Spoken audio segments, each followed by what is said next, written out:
अगर राधे किस तरह से इस तरफ आ जाए तो बड़ा अच्छा होगा। ये बात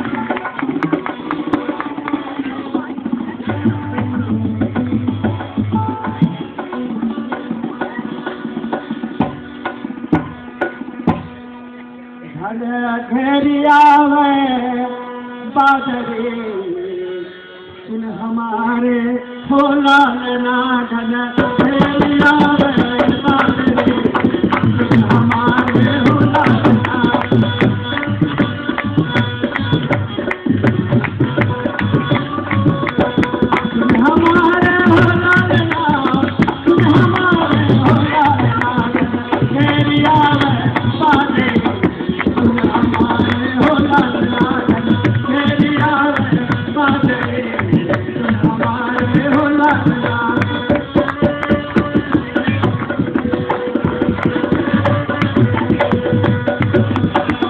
हमरे नलन से मोरा मलाए हमरे नलन से मोरा मलाए बड़ा मलाए घेरिया बादरे सुन हमारे होला घेरिया बादरे सुन हमारे होला।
दादा जी का